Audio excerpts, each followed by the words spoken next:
forest trapped in melancholy, with the wood wands of holly, suggestions that obliterate to camouflage the folly. Attempted mental robbery, executed sloppily. Hypocrisy, this mockery, and walk the talk with me.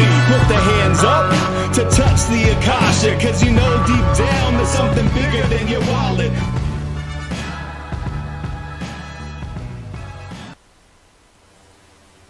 Sweet, eternal balance of all that is good, true, and beautiful, friends.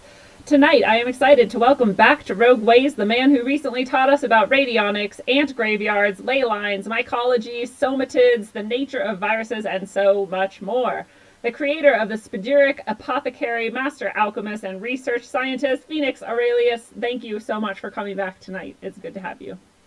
Oh, thank you so much for having me back. It's always, the last conversation was a pleasure. I'm looking forward to seeing what we dredge up this time. Yeah, I have some exciting things that people have brought to my attention that I'm glad you might have some insight on. But before we get started, I just want to remind people that they can go to rogueways.org for even more content from me. And I would love it also if every single person out there listening who has found value in Rogue Ways would also head over to subscribestar.com/rogue-ways and subscribe. Even at the dollar level, it is helpful to me, and that would be a great way to show your support for the show and for what I do. I love all of you guys out there, and I thank you for your support and listening. And just because we always start with a pointless question of the episode, today I was enjoying some grapes, which I'm addicted to lately. Like, I can't stop eating grapes. For the past, 3 or 4 weeks, I've been buying the Costco-size grapes and just eating them all day.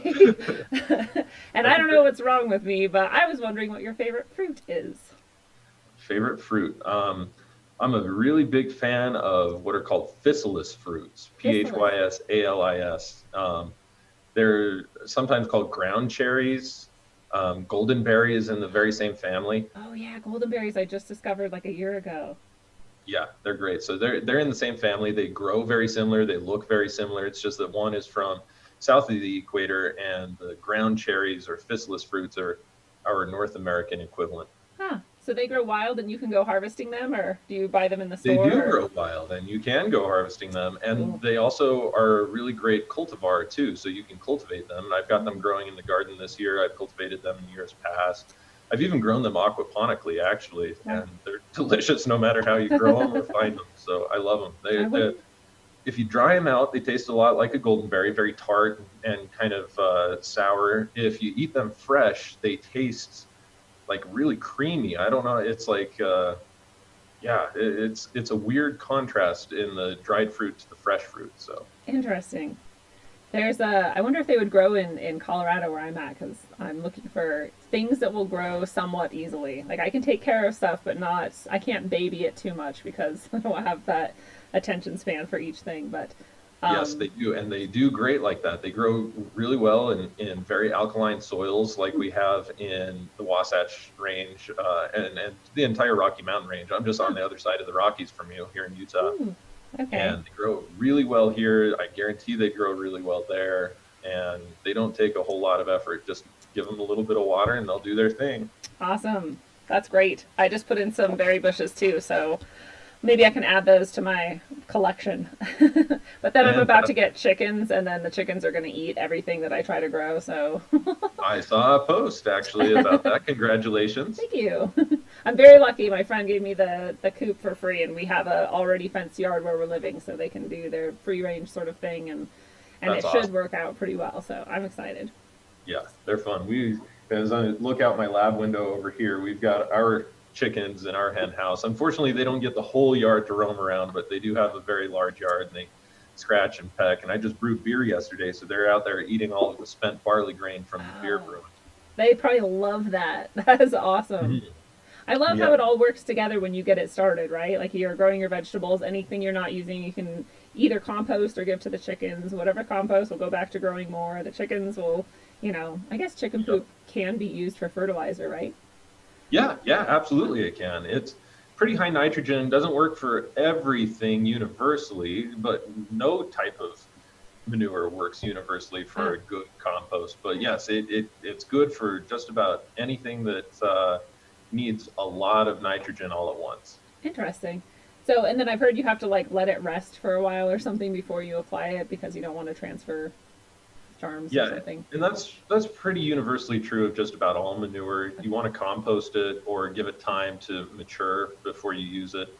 Um, yeah, the if you apply it fresh, it makes a soil condition being too hot, which means that the microbial activity gets way too intense around the roots, and it starts to actually burn the roots and cause some damage to your plants.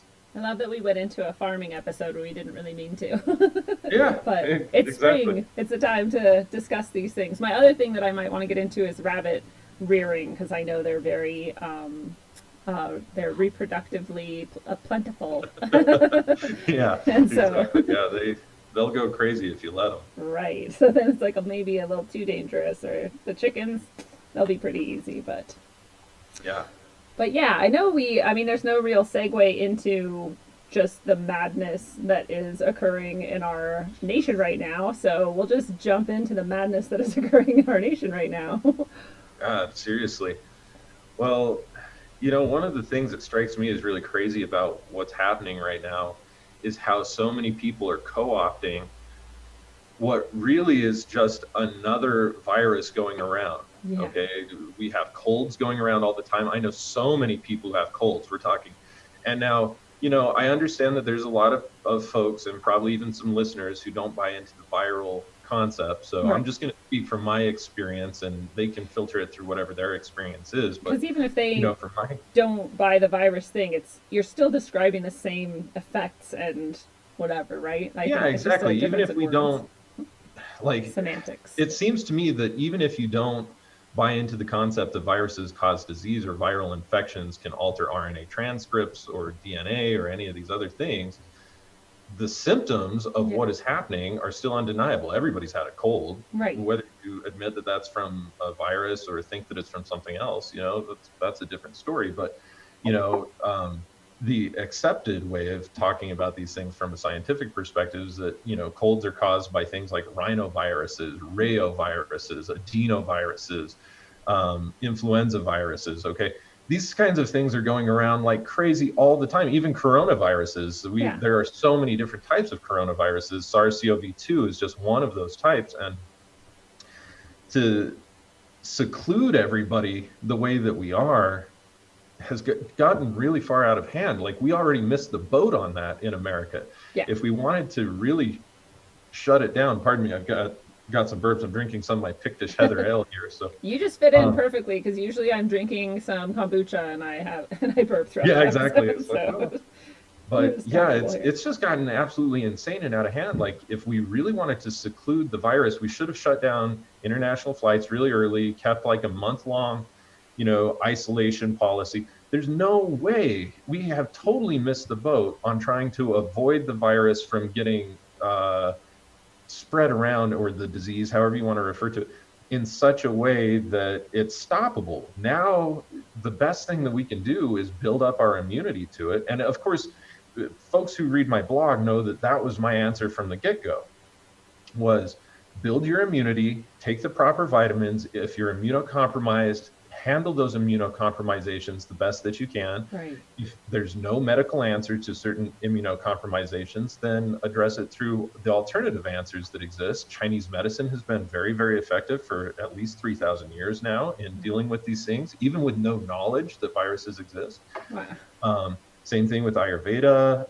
IDF technology, I have shown, works exceptionally well. So, there are lots of answers out there for folks who are looking to handle things that the modern medical facilities have no ability to really handle very well. And it's getting out of hand. People's rights are being taken away like crazy. Yeah. That's not to say that I necessarily advocate being like a rebel rouser, so to speak, in certain ways, or going out and forming armed lines of marching individuals, advocating your rights. There's other ways of going about this that I think would probably be more effective. Yeah. But it comes down to doing the science and sharing the science with legislators, because the science that is being shared with legislators is really doctored, so to speak. It's highly suspect. Yeah. Yeah, exactly. And it's not helping really anything when people are saying, oh, stay at home, blah, blah, blah. there are still lots of cases breaking out. Nobody is being that much safer. So yeah, to me, this whole thing is crazy. It's getting way out of hand. I read just the other day that the UK is considering some notions of not allowing people to travel without proof of vaccination. I know that that's been kind of one of the theories floating around for the US as well. One of the suggestions, you know, you have weirdos like Bill Gates who won't even vaccinate his own family or himself, but advocates them for lots of other people, and have given people tremendously terrible genetic disorders in India, given people Ebola crisis in Africa and so many other places. It's like, I don't think that's the answer. And has said openly that he has said openly, we can reduce the world population if we work really hard and we do well enough with vaccination. You're like, you literally just said that you would kill people through vaccination somehow. Exactly. I mean, that's it's how like, I took it. I don't know how else you can take reducing world it. population and getting rid of viruses, you would think that that would increase the world's population by, like, if they worked properly, they shouldn't be decreasing the population. So yeah, in my opinion, Bill Gates is totally out to lunch. And for one, if guys like me can't talk openly about medical things without having a medical degree, how the hell is he doing it? This is absolutely ridiculous. You're like, you actually do studies, you actually work with people, you actually help people. I know we have to be careful about language for some reason. Heal? Can we say heal without getting lawsuits? Whatever. I don't feel think so. Better. But we can say that I attend to people's multidimensional wellness. There we go. You attend to their wellness. I love that, multidimensionally. But he also, because the reason he concerns me so much is it's not just this vaccination thing that he has going on without any sort of medical degree, that for some reason we all worship him and like listen to his word on that, but also New York just decided or declared or whatever that when they do go back to school in September, they're going to work with Bill Gates to transform the educational experience. And Bill Gates has been trying to control our educational lives for decades. What he wants is for teachers to be replaced by basically robots, and for a curriculum to be replaced by, you know, programs where you just go step by step through something on your own individually. So I'm guessing that's what he's going to try to roll out there. And then he also has his aerosolized injection spraying where he would like to block out the sun. So I'm like, he has his fingers in vaccination that we know has caused much harm around the globe, and in education, which we know forms minds, and in blocking out the sun, which will affect all of life. That's the life source. Like, why are we letting one man do all of that? Well, and then, you know, ID 2020 is part of Microsoft's initiative. I know he's stepped off the board, but we know where he was steering the board for a long time and how they put their money and where they invested. I think Ginkgo Biotech, I can't remember if that's the name of it. I think it is, though. It's called like Ginkgo Biotech or Gecko Biotech. I'd have to check that out. Another biotech company that's using genetically modified bacteria and other life forms that have been computer engineered and included. They have like software programmed inside of them so that you can access them and get them to do more or produce more, rest or whatever whenever you need them to. Ooh, that's scary. Yeah, I mean, there's just like so many things that he's completely tied up in that it's like, you know, and here's the thing. I've never met a person that I don't actually like when I find out more about their motives and the way that they think and all of these other things. But the way that that guy has been allowed to think based on his experiences, based on the privilege and the money that he's been handed and the underhanded ways even that he went about earning that money and developing that privilege, it doesn't speak well for his character, and it makes him about as relatable to the common individual as some extraterrestrial, quite literally. So it's like, you know, I would love to get into his mind. I would love if he were accessible enough actually for us to ask about how his experiences led him to the ideas that he has, just so I can even wrap my mind around what the hell he must be thinking, because it's a really dangerous course for humanity, in my opinion, from where I sit, if we allow his ideas to continue in unbridled ways. Absolutely. He's like the number one threat that I can see in the form of a person, at least. And he definitely, that would be awesome to be able to talk to him about that. And I'm like you, I kind of look at people and I try to figure out why are you doing this? And usually even for really heinous sort of crimes and things that you would otherwise seem not understandable, when you dig in, you do find something, and it's not like it excuses it, but you can at least find like some compassion and say, okay, I at least see how you traveled to get to where you're at, and have some pity or something. But I don't know. It's necessary for discussion. Otherwise, what ends up happening is you butt heads really hard, and that doesn't create discussion. That doesn't create resolution. It creates no pathway. And right now where I sit without having any sort of idea, I kind of feel like that. It's like I'm butting heads with this guy. Like on one hand, you have beautiful, natural, organic biotechnologies, the likes of which, like Paul Stamets, Peter McCoy. You have, biodynamic gardening and ecodynamic movements. You have like all of these things, permaculture, all of these things that are leading us towards a greater humanity, utilizing our skills with the earth. And then on the other hand, the totally opposite end of the spectrum, possibly even a different damn spectrum, you have folks like Bill Gates, you have the WHO, you have cyborg promoters, you have people who want to like quite literally fuse internet consciousness and computerized consciousness with human consciousness. And, Elon Musk kind of walks the border between those worlds. It's like, what the hell is leading you towards that? Yeah.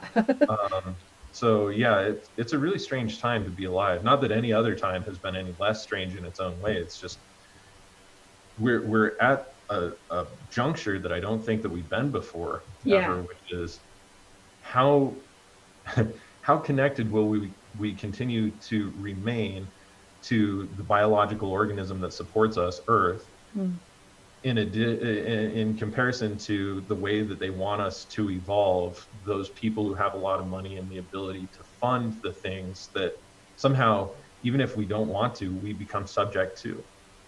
Yeah, nobody asked us. Nobody polled us. We didn't get a vote. Nobody elected Bill Gates. Yeah.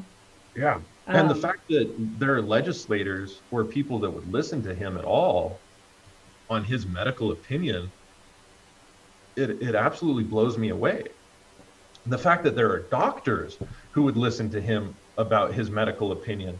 It's like, if you won't listen to any other Joe Schmo with less than $3 billion that were donated to your hospital or charitable organization, why would you listen to him? Is it just for the money? And I think so far, with the conclusions that I have and the evidence I have, that seems to be the only answer, the only thing that I can really say. Direct correlation.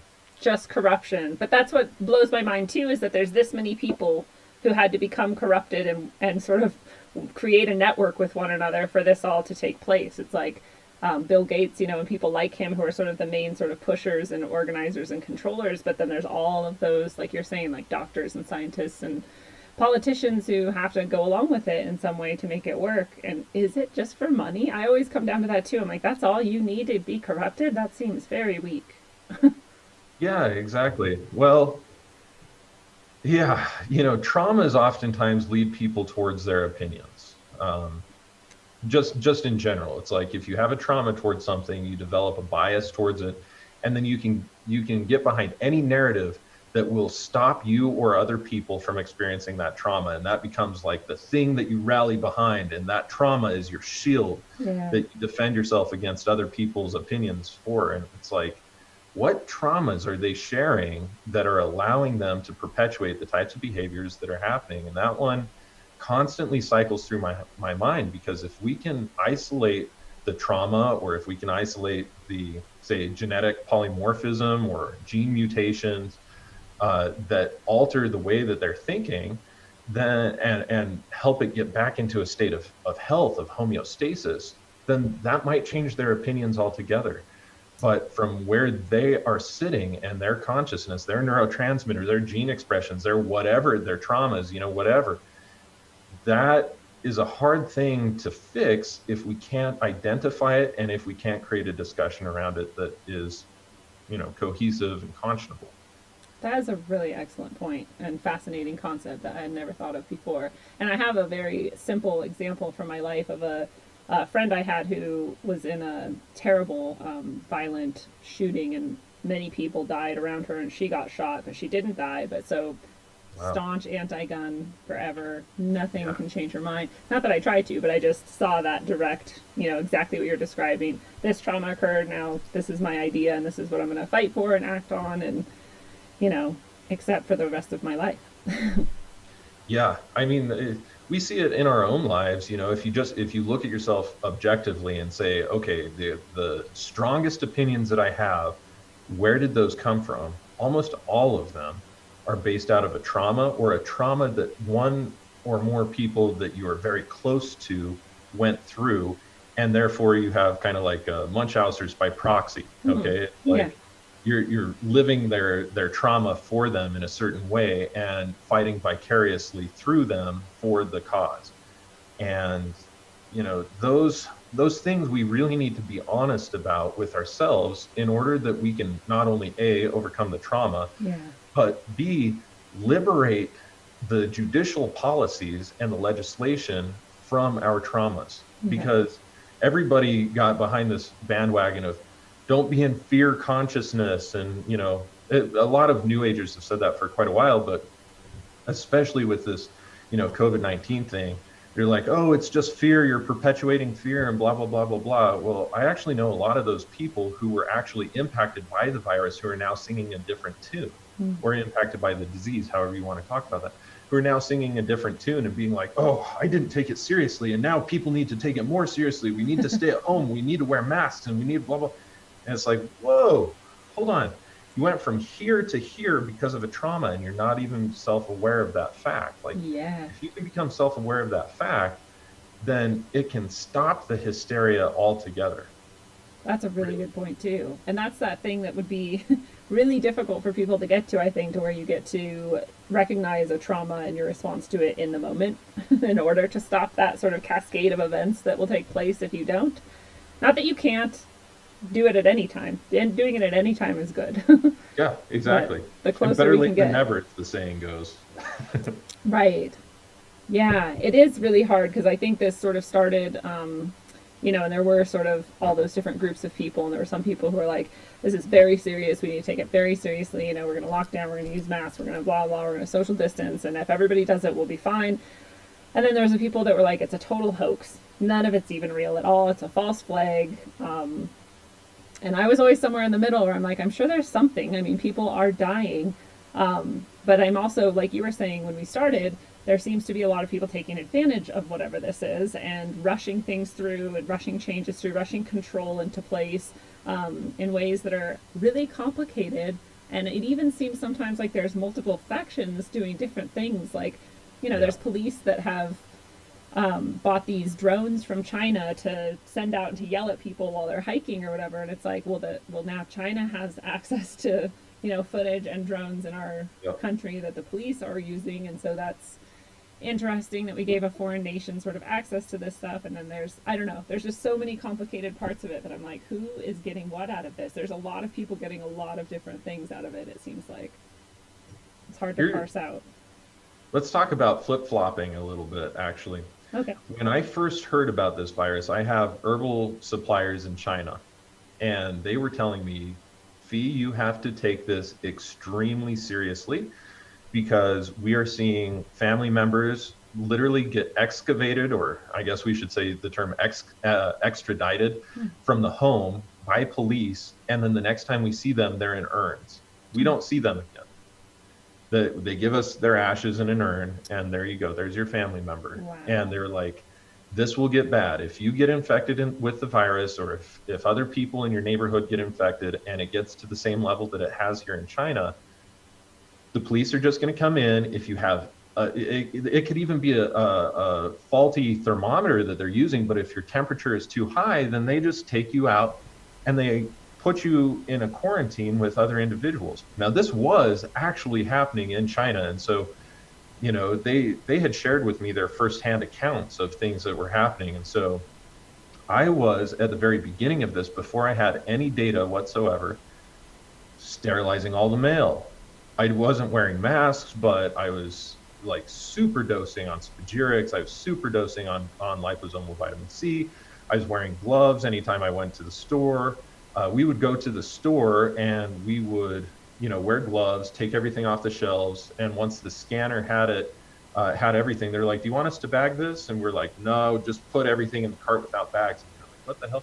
But then we would take it out to the car, have a bottle of 70% ethanol and water and in a spray bottle, and still with our gloves, and spray everything down. And then all of the produce and everything, come and soak that in H2O2 before it ever hit the fridge. I mean, we were just literally playing things as safe as possible. And before anybody else ever went on lockdown, I canceled all of my classes for, I guess that would have been April, May, June, etc. Like all of the classes for the foreseeable future, I canceled them. Told people I'm not letting anybody into the laboratory without IDF analysis first, stuff like that. So I had a very strict policy on it because I was expecting this to be like the super virus that ends all. Yeah. Now that we have some data, and I have my own independent data as well, Right. I've been able to see, realistically, it is concerning, and it's concerning to me for the same reasons that I included in my blog back in March, which is that it disrupts the ACE2 gene, and people who are dying have the ACE2 disruptions very, very high. I'm not going to be able to relate very well, or people aren't going to be able to relate very well to what I'm saying if they don't buy, quote unquote, into the concept of viruses. Right. But what I have seen is that the viruses, this particular one, creates polymorphisms inside of the ACE2 gene. And those polymorphisms in the ACE2 gene are literally rewriting the code of the DNA from a cellular level. And ACE2 gene is the entry mechanism for this particular virus. So what's the ACE2 gene responsible for? Well, it governs over the gallbladder, it governs over the kidneys, governs over the lungs and the respiratory system, the entire pulmonary system, in fact. It governs over the cardiovascular system, the health of veins and arteries and the heart. It also deals with the CD4 plus T cells and certain lymphocytes in the body, especially T-mediated lymphocytes, but more particularly the CD4 plus T cells. It also interacts with Prevotella bacillus, which is a type of bacteria inside of the gut. So it can cause a wide spectrum of things. And I have clients who are testing positive for SARS-CoV-2, as well as a different tuning called Wuhan coronavirus, which essentially they're the same thing, but the Wuhan coronavirus is the ancestral S strain, whereas the mutated L strain that came out earlier this year, or later in the year, that one is technically SARS-CoV-2. So I have two different tunings for those, and they're testing positive for both of those, and they have no COVID-19. Let's remember, COVID-19 is not a virus. COVID stands for coronaviral disease. It's a disease, and COVID-19 is actually characterized by a pulmonary disease that's like pneumonia. So COVID-19 is not a virus. SARS-CoV-2 is the virus that is identified. Okay. Now, SARS-CoV-2, in every single individual that I have who has tested positive for this using IDF analysis, meaning, I should just make a general disclaimer really quick, if they're testing positive, it doesn't mean that they have COVID-19 or that they have even the same cursors that they're testing for in the physiological laboratory tests, because those are different types of tests. What I'm testing for is this in their intrinsic data field? Mm-hmm. Meaning, has their energy field been permeated by this entity? And again, I think if people refer to our last conversation, they'll know that I still refer to viruses as entities. Yeah. So with that being said, when they do that, their ACE2 gene, without exception, we're talking 100% of the cases, is drastically diminished. So one of two things is possible. Oh, also the thymus, their thymus reading, drastically diminished. Their Prevotella bacteria definitely increased and aggrandized in a great way, showing that either other microbiota in their microbiome are completely dying off besides Prevotella, or Prevotella is gaining dominance or going out of balance for some reason. We can also see their CD4 plus T cells the functionality in certain cases have gone down to zero, but I haven't seen a single person who's tested positive using my technology for SARS-CoV-2 who's had a reading of 85% functionality or higher in their CD4 plus T cells. Same with their CD8 plus T cells. So CD4 plus T cells are like the communicator cells, and it's like the communication network for the army, okay? So once you get the call from the CD4 plus T cells, then they send in the army, and the CD8 plus T cells are the army. Neither one of those cells are functioning properly. When I take an entire reading for their entire cell-mediated lymphocytes, none of those are reading properly. So, but I've seen multiple cases where people have SARS-CoV-2 in their IDF or in their intrinsic data field where it is not concurrent that they have COVID-19. And again, they have no symptoms. Now, this also corroborates Iceland's testing. So Iceland was on top of it. They were like, hey, yeah, we all want to get tested. Let's test. So the whole damn country, it was basically like a mandate pretty early on that they all get tested, and they published their results. 50% of people had no symptoms whatsoever, but they tested positive for the virus.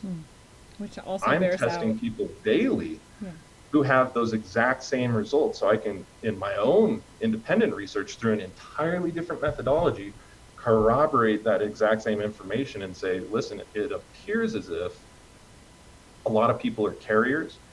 It's still stressing out the ACE2 gene because you cannot be a carrier of a virus or have the 3CL protease, which is its replication mechanism, without that virus having infected some sort of cell in your body.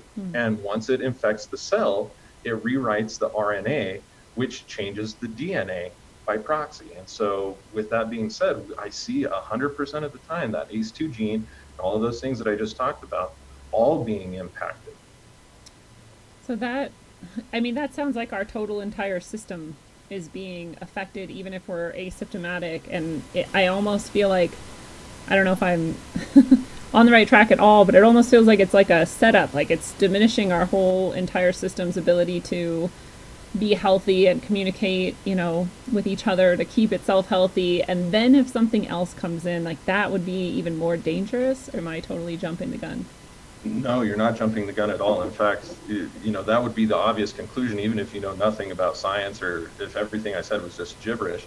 Say, wow, communicator cells, I have no army in my immune system, so what happens? And that's exactly what happens. So I have a client who for whom I was doing analysis today, for instance, who lives in Arizona and has had a cold, a very vicious cold for 3 weeks. He has no dry cough, he has no kidney pain, had a little bit of digestive upset, which is partially due to the Prevotella bacteria.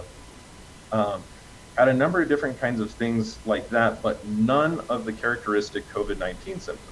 He tested negative for COVID-19 on my IDF test, but positive for both of the tunings that I have for Wuhan coronavirus, SARS-CoV-2, and every single one of those other cursors. The ACE2 gene was very, very low. ACE2 gene disruptions, very, very high. Thymus function, very, very low. CD4 plus T cells, cell-mediated lymphocytes, CD8 plus T cells, all of those were really low. Basically every single cursor that I could imagine, and his Prevotella bacteria were way high, way higher than what they should be. So when I asked him, I said, do you have any of these symptoms? He says, no, I really don't, but I've had this cold for like 3 weeks. And I said, you know what, I suspect that there's some sort of co-infection. So I started doing some more type of analysis, and he ended up having mycobacteria, including tuberculosis, inside of the nose, inside of the mouth, inside of the lungs, pulmonary tuberculosis, so on and so forth, along with tuberculosis-like fungus. So there are a bunch of fungi that actually mirror tuberculosis in their effects. In fact, let me just pull up the name of some of those. I was not expecting fungus to be a part of this. Yeah, there are a lot of harmful fungi, actually. I know I lived in a house that had some sort of fungus in it, and I don't know what kind, but it made it very hard for me to think and function at all, and I had to move quickly, which was also difficult because I couldn't think or function. But I did get out, and my brain came back to me, which was nice, but that's kind of scary that mold can affect us in these ways and you don't even see it. Yeah, okay, here we go. So we have, let me open up my description so I can see full descriptions.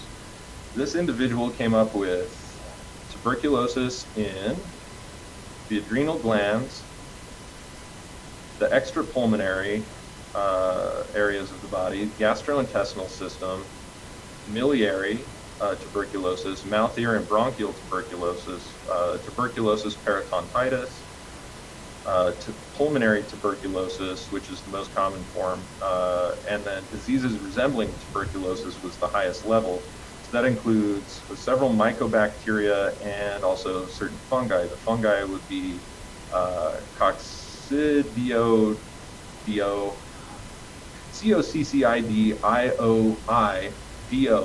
mycosis. I'm going to be perfectly honest. I'm pretty good with my pronunciation. I don't know how the hell to pronounce that. The different types of fungi that correspond to that are called coccidioides. I know that much.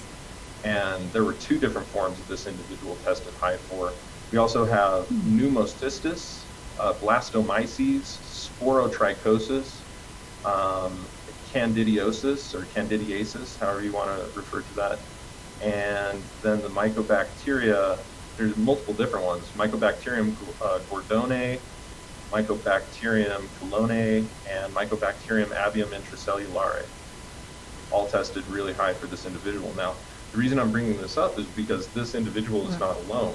In about 80% of the cases where people are showing SARS-CoV-2, they're showing very similar, if not the same, co-infections that are happening, which indicates bacterial, fungal, and I haven't even gotten to the parasites of this individual, but I've started to see an increase in parasites as well. And the reason is parasites can be passed on through any form of meat. They're there, even when you cook them. If your immune system and your white blood cells, your T-mediated lymphocytes, cell-mediated lymphocytes, T cells, are unable to fight them off, then they end up proliferating inside of the system. And so these cell-mediated lymphocytes are really, really critically important to good health for individuals. And anytime that I see these off, I see these infections come up over and over and over again. So, and the way the bacteria work, most of them, and same with mycobacteria and same with fungi, is that they're called opportunistic pathogens. So they'll breed or replicate and proliferate in any place that's a conducive host for them. And if you have no defense mechanism, it's basically inviting them into the neighborhood. So we're going to just get attacked by hosts of all sorts of things after this virus invades most of us. If 50% of the people were testing for it in Sweden, and I know that also happened somewhere in California, and maybe another test where they saw that the numbers were actually much higher than we've thought before, and maybe as much as 50% of the people have actually come in contact with it. Does that actually mean that all of us are going to eventually? Does it mean that, maybe like 80% of us are going to, or are there people who are never going to get this infection? Or I don't know that I have enough data to answer that intelligently. I can give my opinion at the moment, and that's all that this is. My opinion at the moment is that not everybody will get it based on their current cell-mediated lymphocyte function and their thymus function. Now, the thymus is an endocrine organ, and it's the endocrine organ that interfaces with our immune system the most. And so the hormones that are produced and sent out from the thymus end up modulating our immune system and telling the immune system what to do. If a person has any sort of compromisation in their HPA axis in particular, that means hypothalamus, pituitary, adrenal axis, of which there are about 10 to 12 different endocrine organs that I can just list off the top of my head.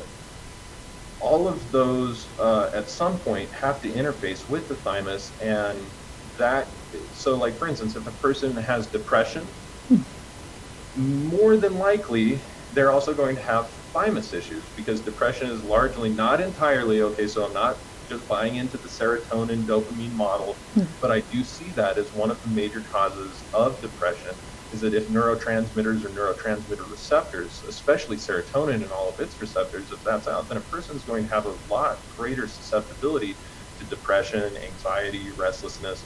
and a host of other things too, thyroid problems. And if you have thyroid problems, thymus problems are going to come up. Your immune system is downregulated very significantly. That's me. I have Hashimoto's, so yay. I actually think I had COVID or whatever, Sure. whichever virus, in November, at the end of November, because something hit me really, really hard, and it was wild, and I haven't been sick like that since I was a child. And it was very strange, and it had all the same symptoms that they say, and so I think I had it, but so now I'm so now I'm worried that I have this, thyroid issue and that going on, and who knows what else. But what's with the Prevotella and being at this heightened sort of state in the body? What sort of effects does that have? Well, one of the theories floating around, I don't have all the answers. I'm still kind of far from the finish line in having a full perspective of how the Prevotella come into it. One of the major theories is that Prevotella bacteria are able to create a certain biofilm, or are consistent of a mucus layer inside of their kind of subsistence that allows SARS-CoV-2 to work its way in. So exactly the opposite way that Epstein-Barr virus and Streptococcus bacteria work. So Epstein-Barr virus actually ends up creating a biofilm in which Streptococcus can live and dwell and be distributed throughout the body. And the reason that Epstein-Barr virus likes Streptococcus so much is because Epstein-Barr likes to work in the shadows, and Streptococcus is right up front doing all the dirty work. So it can stress out the immune system. And as the Streptococcus stresses out the immune system, Epstein-Barr is able to have a little bit more control, the more stressed that the immune system is. And so a person can have strep throat, for instance, or be very prone to having strep throat over and over and over throughout their life or childhood or whatever. That's usually the key telltale characteristic that this person has Epstein-Barr virus, because then they will have later on in life other different types of issues like an appendectomy.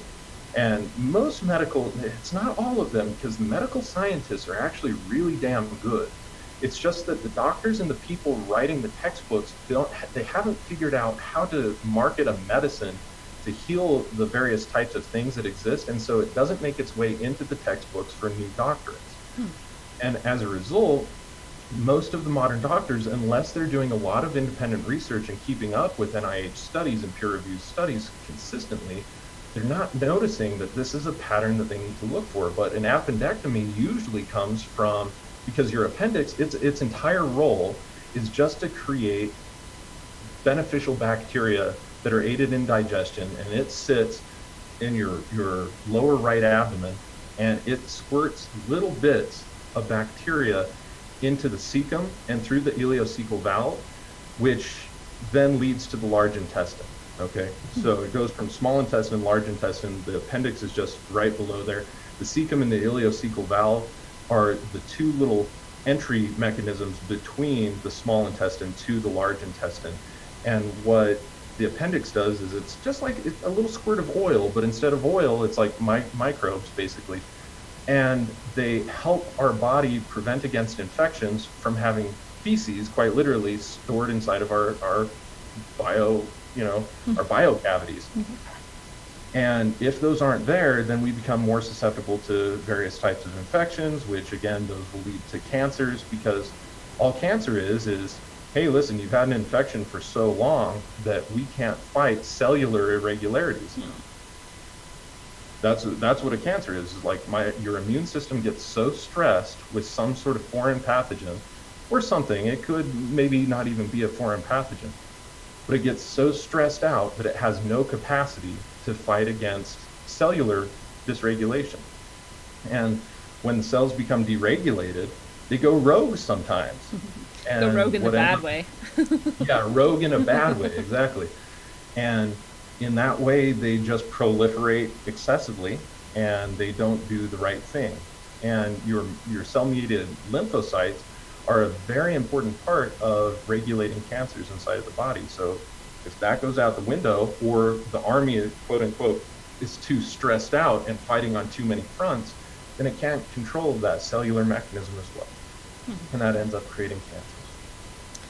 So, so many questions. Well, one I want to ask about is that, and I don't know where you stand on vaccines. I don't remember if we talked about it last time or not, but they're, rushing to try to do this vaccine and maybe do the vaccine passport and all of this stuff that is terrifying as far as civil rights go and civil liberties go. But just for the vaccine question in itself, what I have just been sort of learning in the past week, and I've probably heard it before, but it's sort of sinking in now, is that they have these tests that they've done on the SARS-related, coronavirus-related, rhinovirus sort of, and I think even adenovirus vaccines that they've tried in the past. And when they do those, what turns out happening in both animal and human tests, as far as I could find, is that those people then, when they go out in the world and encounter any of those viruses in the wild, their immune system has a hyper-violent response. And that actually does more harm than anything. And so it's the virus is not really causing the problem, but it is causing the thing that is causing the problem, right? Just like they say is true possibly with autism. So does that, and then if they're going to rush to do this virus, or this vaccine rather, it sounds like that would be what would then happen. And so why would they even try? Are they just trying to kill us all, or it seems insane to me. Stupidity kills more than anything. Yeah. Having studied medical history from as far back into history as I can possibly go to the modern day, one of the things that I can say is that more of the deaths have existed due to medical maltreatment than of the diseases or conditions themselves. That is undeniably true. Yeah. And in our hubris in the modern age, a lot of people would like to believe that, actually, we're modern now, we figured it all out, and this is the way that it works because of this limited science that I have been exposed to. It's not that the scientific process itself is faulted, it's just a process of observation. How a person interprets what they're observing is really, really key and critical to be able to discern when reading about any science. Yeah. So going back to the vaccination schedules, here's what ends up happening. There's no such thing as a dead virus. Why? Well, because there's no such thing as a live virus. So they cannot inject inert viral cells into your body. They're just what they do is they actually, to make a vaccine, what they do is they take simian cells typically, because simian cells have a very high compatibility to human cells, and it's unethical in their opinion to get tissue from human cells in enough quantity to be able to make them out of human cells. So what they do instead is get them from simian tissue, or monkey tissue is another way of saying that. And what you do is you take monkey tissue or monkey cells, like blood cells, lung cells, whatever, and you put them in vitro. And then you take viral, something with a cell that has already been infected by a virus. So in some cases, you find these already in nature, right? Like the horseshoe bat. According to my IDF analysis and according to the official stories, and also according to the patent, the way that SARS-CoV-2 from 2015 in France was isolated, there are two species of horseshoe bat that they were able to extract fluids from, and in those fluids they found that these viral cells existed. Well, they're not cells, viral RNA existed. Then what they do is they take some of that blood or fluid or that cell, and they put it essentially in like a petri dish or inside of another vial with multiple other simian cells. And then they allow them to kind of do their thing. And just like anything will do that wants to survive, it will adapt to its new environment. And it will, that virus will learn how to adapt to the simian cells, and it infects those simian cells.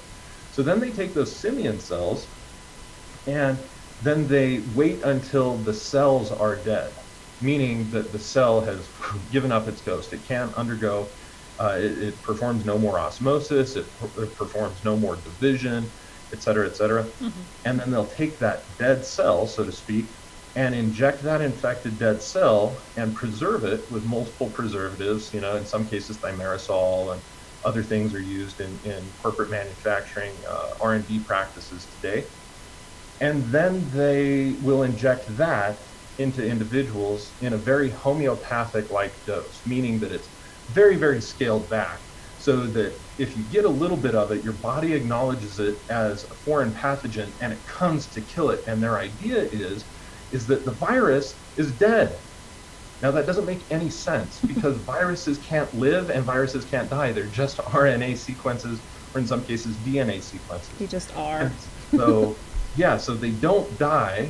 What ends up happening though is that they're like, yeah, it's such a small amount, it's not really going to affect you. But here's the rub. How did they know it's not going to affect you? Did they check for your cell-mediated lymphocyte function? Did they check for your thymus function? Before they administer vaccines, they don't check for any of this. Yeah. They just put it into your body. And then they do multiple of them at a time, like DTaP, for instance, okay? That's 3 different viruses at the same time. Or you've heard of MMP, or what is it, MMR, yes. Mumps, rubella, okay?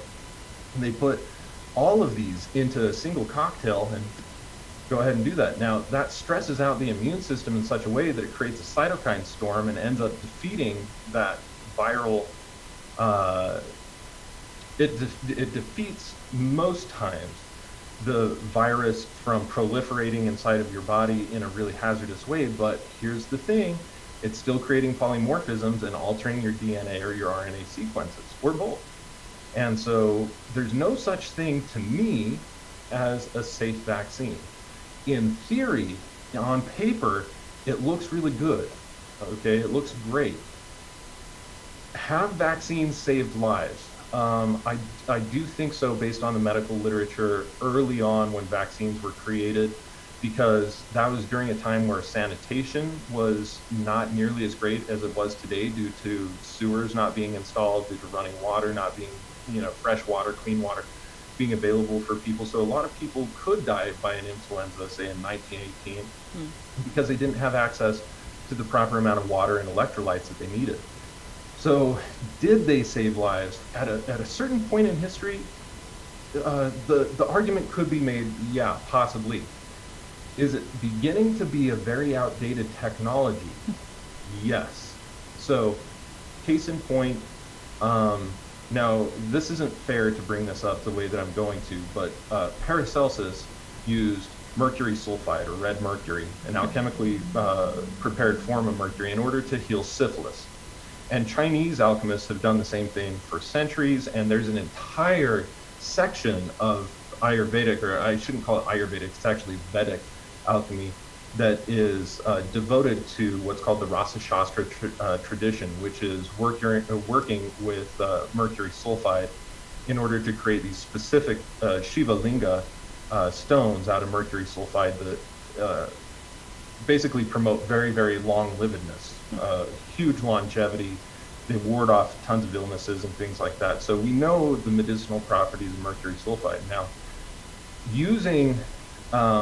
reading through Paracelsus, he's not always clear on what's going on with his recipes, because like most alchemists, he didn't want other people to find his writings or find his work prematurely, or to bash him in the head with a club and kill him like they ended up doing, to steal his work and then to try and replicate the experience.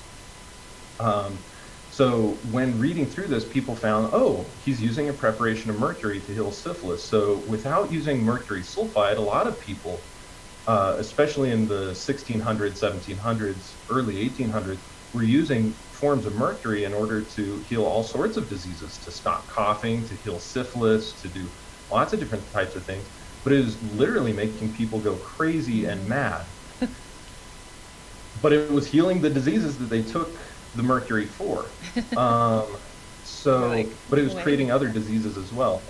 So in that way, it's that type of hype and hysteria of not understanding the actual mechanism at play, or understanding the formulation science well enough to be able to utilize the technology the way that it's intended to be used. And it's been highly bastardized and commercialized and adulterated by the pharmaceutical companies. Whether that was entirely intentional or not remains, let's just say that it remains controversial at best. But one could easily argue that in order to make profits, they couldn't actually be performing the work properly Otherwise, there'd be no money in it whatsoever. And so using the cheap methods that they have developed and perpetuating that, even though they know that it's not the right thing to do anymore, it's still economically viable. So why not keep doing it? Because if they admitted that they did it wrong in the 1970s, they would still, those people are still alive. Yeah. They'd have tons of lawsuits on their hands. They'd have to pay, it would ruin the companies. So from a purely fiscal or purely economic perspective, they can't admit that it was bad science or doctored science or incomplete science, rather, that led them to the way that they're currently formulating. So in their current manifestation, I personally take the stance that I am against vaccines as a necessity. If people choose to get them, I feel that that is people's right to be able to choose what they feel is best for them based on whatever research that they've done. To make something a necessity or to bar people from engaging in sociological activities or travel or other things unless they have those vaccines, that seems very, very, very unethical to me. And I work with a high portion of war veterans. Most of those war veterans who have been shipped abroad for active duty in other countries were forced by the US government to get those shots for immunization, for things against yellow fever, especially in Vietnam, for, like tons of different types of things. Yeah. Those who've created tons of genetic polymorphisms that have led to a dozen or more diseases that I see regularly show up in the IDF of the clients that I'm researching. So, and the line of causation is clear. It's not, in my IDF research, it's very, very clear what has caused that, because I can ask directed, poignant questions to find out where those things are coming from, so that now it's just an MO that if somebody says, hey, I was, sent abroad, I have to ask where, when did you serve, etc., so that I get an idea of the type of vaccination schedule that they had to have. So I see that regularly with vets in such a way that I have to say it's not just coincidence. And that's based on my own research. I'd be interested if anybody has counter research to that to present it to me, because I'm always open, I'm always learning. But that's what I feel at present. Yeah. Well, that is a nice overview, and I'm with you. I think there should always be a choice, and to put it in terms of, you may not be able to travel, you may not be able to leave your house, you may not be able to have a job, you may not be able to do these things without getting this, is a terrifying prospect that I can't understand why people are getting behind on any front. I can see people saying like, oh good, I want a vaccine and I'm glad they're going to develop one, and I'll participate in this, but I can't understand why anyone would say everyone has to. I'm behind that. I can see why the makers of the vaccine would say that. I can't understand why politicians are doing it. I can't understand why regular people are supporting it. And it just seems insane to me to force that in anyone, especially, and I don't know if you know about this, but there's apparently a new, it's not just that it'll be a new vaccine that will have the, coronavirus, rhinovirus, adenovirus that may cause this like crazy response, crazy hyper-violent response afterwards, but there's also a new delivery method. And the new delivery method that they want to use, and this is specific to Bill Gates' vaccine. I don't know if all of the vaccines, because I know there's multiple people and companies and whatever trying to create a vaccine, but apparently in Bill Gates' vaccine, he wants to have 3 needles, one for the regular, hypodermic, have the substance enter the body, and 2 to provide an electric shock that will force the cell to accept the material 1,000 times faster than it normally would. And I don't understand why we also have to combine the new vaccine with this new method, or how we can understand what that's even really all about. Can you understand why they would present this alongside this electric shock? What that would do, or what the purpose would be? Yeah, it goes back to the tracking. Here's what's absolutely true. If the cell doesn't accept it, then the DNA won't be altered. Because like I said, if your cell-mediated lymphocytes and your immune system and immune response system is really high, then you could get a vaccination and it's actually going to kill off that virus really fast before it ever has the opportunity to infect a cell and to take hold and to begin, in the case of SARS-CoV-2, a 3CL protease chain that allows its proliferation. So this new electric shock would actually disable that temporarily by confusing the thymus. And again, people have to remember that there's two electrochemical components of the body. There's the nervous system and the endocrine system.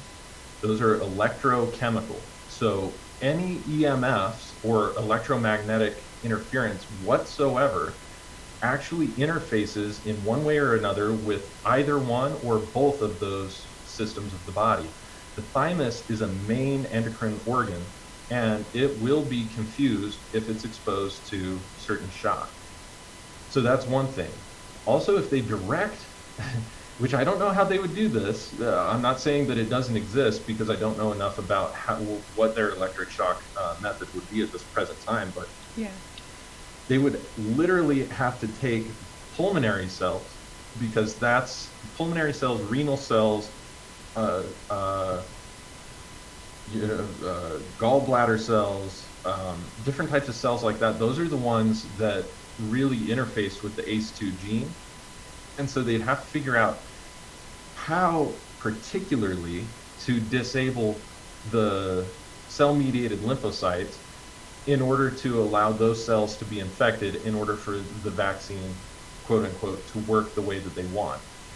But without a doubt, if it enters into the cell, it's going to create polymorphisms based on the RNA, DNA polymorphisms that change, or the mutations. The only difference, a lot of people have heard the term gene mutation. A lot of people haven't heard the term polymorphism. A gene mutation and a polymorphism are essentially the same. The only difference is that a polymorphism happens where more than 1% of the population has that same mutation. Then it becomes called a polymorphism. If it's very unique, or less than 1% of the population has a gene change, then that's called a mutation, okay, scientifically. So essentially they're the same thing. It's just that if a lot of people have those mutations, now it's classified differently. It's called a polymorphism, because now it can be passed on through breeding and all these other things. Whereas if it's very unique to a small portion of the population, it's called a genetic mutation. But because so many people have received vaccines and vaccinations, a lot of the gene sequences have actually been altered to such a degree that they're known polymorphisms now. And these polymorphisms are very, very hazardous, in my opinion, very dangerous, and really, in my opinion, they're an aberration against nature and against humanity themselves. Not to say that the viruses themselves, when they create these mutations, aren't already abhorrent to nature, but I have some data which I would be willing to share with you that would suggest, based on IDF investigations, that most of the human active viruses that we have that have altered our DNA have been done by summoning dark entities to be able to alter the virus in such a way that it alters our DNA. And this is something that I feel a lot of people aren't looking into, and that even if they hear me talking about it now, they're like, wow, you totally had me until you talked about that woo-woo stuff. Yeah. Like, I hate that loses people, because I'm like, well, what do you think is going on here? There's obviously things that are beyond the absolute physical, if that's how you want to define it. I mean, I don't know. I'm a highly logical individual. Yeah. You know? And I know that people can't just, change their entire bias or persuasion based on what I'm about to say, but all I can say is that I'm a very highly logical individual, and if there is not a tremendous amount of evidence pointing to something, saying, here's what it looks like is happening with the best of data that I can possibly find, as objectively as I can possibly look at it, I don't talk about things. Yeah. Like, you've asked me questions, I said, you know what, I don't really know enough about that to say at present, but here's my opinion, okay? What I can tell you based on fact, okay, with incontrovertible evidence, is that there are adrenochromists who are absolutely using blood rituals in order to summon dark entities, in order to alter the way and the potency with which certain viral infections are able to work. I mean, that's just hands down the truth of it from the best evidence that I have available. And my IDF analysis that I perform would suggest and show the same thing. This is the root of everything as far as I'm concerned. This is a I think like a spiritual battle is how I phrase it usually. And you'd probably phrase it differently because it'd be more objective, but I think we're talking about the same thing. And I think most people listening, at least to this channel, would be accepting of that and understand it. And I would hope that people who know you and me would know that we don't, you more so, but we don't jump to conclusions, and that we are very open-minded but use critical thinking and logic to come to conclusions, if we come to conclusions at all. So hopefully that is somewhat persuasive to people. But is there something that we can do to stop that then, or to protect ourselves from that? I mean, outside of the sort of physical advice you might give, like take liposomal vitamin C or whatever, but on a spiritual sort of level, to sort of ward that off. Yeah, there absolutely is. People need to, and I've been trying to stress this for a long time. I got some good, when I brought this up on Crow 777 a while ago, I got some really good followers who were like, whoa, this guy's really tapped in. And then I got a large percentage of the people who were following me up until I talked about that just be like, this guy is out to lunch. The bah humbug people. Yeah, exactly. It's like, no, we can't go down that road anymore. Can't even consider it. Yeah, exactly. So here's my solution though. People absolutely must start learning about the actual laws of the universe and how to put themselves into the flow of those laws of the universe. By and large, you do not need a modern individual or modern sciences to understand what the laws of the universe are, or how to tap into various flows of what is already happening. They've been theorized, they've been conceptualized, they've been worked with for millennia before our contemporary time, and people have the ability to tap into these things innately. By any other term, we're going to call this magic. And if people do not take back magic and magical practices, if people do not take back astronomy and learn that astrology today, by way of tropical astrology, is very hollow and defunct, and that it's been tampered with as an egregore, and that any power that it might have is simply due to the egregore. And what an egregore is it's a thought form that gains so many believers in it that it becomes an entity of its own. Yes. So a lot of people serve an egregore, but who does the egregore serve? People don't ask themselves that last question enough. What does the egregore serve, or who or whom does the egregore serve? So for instance, when you buy into Catholicism, you're donating money, every week towards church. You think, oh, I'm giving this to Jesus, but that's not true. Jesus is not the egregore. The Pope and the Vatican actually control the egregore. That's who the egregore serves. And so you end up giving your money to those places in the end. And people don't think about that because they think they're giving their money to the egregore, to the idea, the thoughts, the feelings that are induced by certain ideas. But that's not at all what's happening. Ideas, like Paracelsus says, they take on a gravity and a firmament all of their own. And in that way, things can amass a tremendous amount of power for both good and for nefarious purposes. So it's not like we have to do away with all egregores. That's not the thing. People have to understand how to be able to utilize their thoughts and put their thoughts into the universal flow of what is happening, and to be able to work with the cosmos and the current cosmic currents, which is why astronomy and what I would call true sidereal astrology is so important.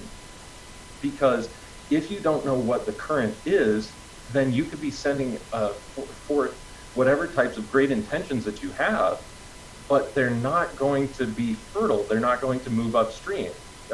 Case in point, men can ejaculate inside of women a lot of times, but if it's not the absolute proper time of the cycle where they're ovulating, then the sperm will not flow upstream and impregnate an ovum.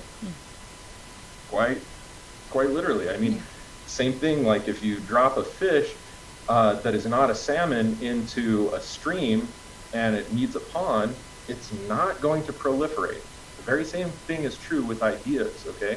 You have to put the right idea into the right stream of consciousness in order to deliver it to where it's actually going. And that, by any other name, is actually magic. Yeah. So unless people reclaim their magical innate abilities and begin working with cosmic currents, the only people who are doing that right now, it's like a playing board, and there's only one set of players on it, and those are adrenochromists and what I would call Babylonian Talmudists or Babylonian slave magic practitioners.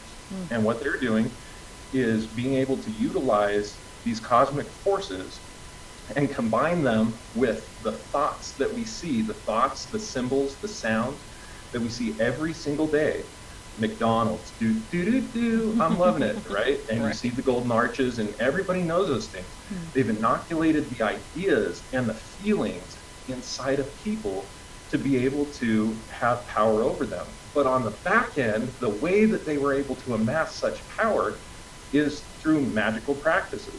Some people can stumble across that and use things for very non-nefarious purposes, but you better bet your ass that the largest corporations that are owned by the largest, all of the subsidiaries that are owned by the megacorps, every single one of those has sold out to the people who run the megacorps, like the worshipful company of international bankers, for instance, like, royalty, for instance, like, I wouldn't put it past Bill Gates. In fact, I highly suspect Bill Gates. I highly suspect most of the people who are controlling the world and the ideas and repeating things on repeat.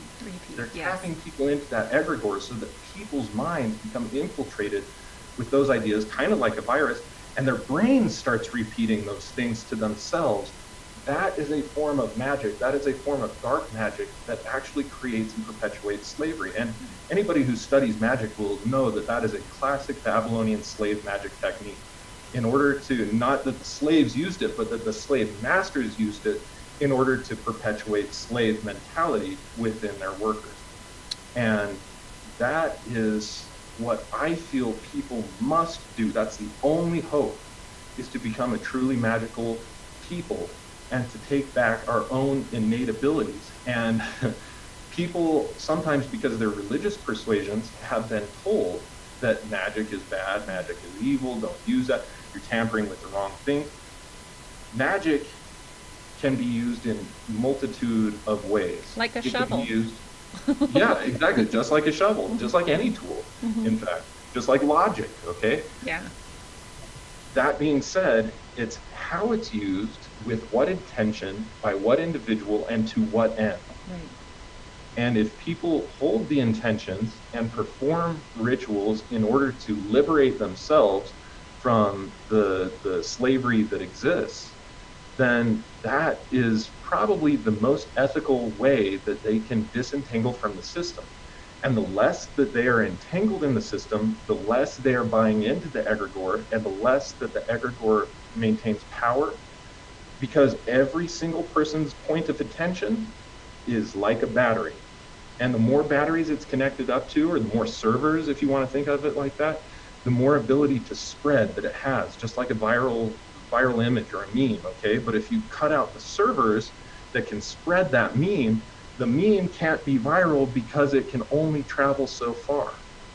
And the same thing is true with ideas. The same thing is true with any thought or emotion, but an idea really is a thought plus an emotion. So there has to be some sort of emotion evoked behind the thought in order to create that entire idea.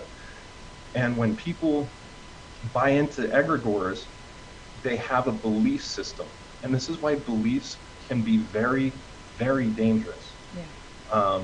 Somebody on our last YouTube show said, hey, beliefs, they're not all bad. You shouldn't give them a totally bad rap. And I thought, I was about to answer to that person, and it got very didactic. And I was like, yeah, no, I'll just bring that up another time. Yeah. So this is that time, is that beliefs can be very great, but they also are very slippery if you don't know how to dismantle the beliefs that you created. Yeah. Because creating an egregore and allowing an egregore to die are very, very important things to understand if you're going to be working with magic at all. The reason is that everything has its season. If you keep things around beyond its season, I mean, even perennial herbs die back in the fall, but then they come back again in their own time, in their own season, in their own way. And if a skilled magical practitioner does not understand that principle and learn from nature in that way, then the beliefs become a bit of a prison because they don't ever stop. And that's what creates fundamentalism. That's what creates very dangerous beliefs. They're no longer like adapting to whatever situation comes because they have a rigid sort of structure. Correct, yeah. And it becomes self-limiting. It becomes very self-limiting. And the other thing is that egregores that attain too much power inevitably will always be abused. Period. There's no other way around that. Meaning that people will find out a way to utilize an egregore for their own self-serving purposes if it's powerful enough to control other people's thoughts. So you have to understand how to be able to set an egregore down or to be able to allow it to die and come back only when it's necessary. No one person is right all the time. No one person is good all the time. In the same way, no one thought is right all the time. No one idea or emotion is good all the time. They each have their own place and they need to be used in the right situation, the right context to put inside of that universal current that it is necessary for. Used in any other current, it's only going to be very restrictive. So that's where that one comes down to. I'm a Sagittarius, so I understand infinite adaptability and constant movement. Maybe. I don't know, because with sidereal astrology, I'm actually something totally different, and I've never explored that too much. So, but what would you suggest if people wanted to get into, as I do, more understanding sidereal astrology and applying it in this magical sort of way? Are there some resources that you would suggest? Yeah, absolutely. I've got a buddy, and he became a buddy because of his website and because we've kind of talked about things. I introduced Pro 777 community to him as well by mentioning his work. His name is Athen Chimenti. Oh, yeah. I hope I'm pronouncing his last name right. It might be Chimenti, but it's spelled with a CH, so I'm going to be a typical Anglophile and just call it Chimenti. He runs a website, though, called masteringthezodiac.com. And he has a number of different videos and resources that talk not only about the actual cosmos and the way that it works and the way that you can see it astronomically, but he also has a lot of videos that explain how tropical astrology came to be, where its birth was, and why, like any idea, it eventually got co-opted by certain individuals in order to, he doesn't make this point, but I will, to throw people off the trail. It's the same reason that they've changed our calendars. If people, they said that it was for Easter and all these other things, so that Easter would actually fall on or around the same time every year, in the same month, and it was, more or less predictable. It had nothing to do with those holidays. What it actually had to do with was changing the sacred dates and getting people to buy into the concept that certain holidays were around a certain time, instead of actually guiding their holidays by the stars. Because realistically, the calendar that we use is completely disassociated from any semblance of what I would call archaeoastronomy or any semblance of just astronomical correctness at all. It's just completely distanced from it. And putting ourselves, like distancing our, so it doesn't matter if we say, oh, today's May 5th. If you know where the stars are or are going to be at any given time, it doesn't matter whether it's May 1st or May 5th or whatever, as long as the astronomical alignment that you're looking for is viable. And that is what should be considered and at the forefront of people's minds for the way that they're going to work that day or live that day, or what functions are going to perform that day, or if they're going to hold ritual or so on and so forth. Like yesterday was astronomical Beltane. Most people celebrate Beltane on May 1st. Yeah. Now, admittedly, May 4th, but that's only this year that it fell on May 4th. It doesn't do that every year because it's astronomical. So the argument has been made, well, it doesn't matter if you celebrate it on May 1st or May 4th, it's the intention that counts. It's like, yeah, partially. The intention is a big part of it, but the other part is, where are you impregnating that intention into, and how is that universal current moving towards something that can actually be viable, that can actually viable again, meaning it can come to life. And this is where a lot of people's magic is very inert. And it really, like if you study just common Wicca or any of these other things, the magic is very, very inert in many places. It doesn't manifest better situations for the people who are using it. If it did, then everybody would want to be Wiccan, or everybody would want to be a magical practitioner. But the way that it is currently taught is very distant from any proper semblance of proper astronomy. And so if you can put proper context. Now, I tend to be in a bit of a Celtic vein, and I really like the works of John Michael Greer.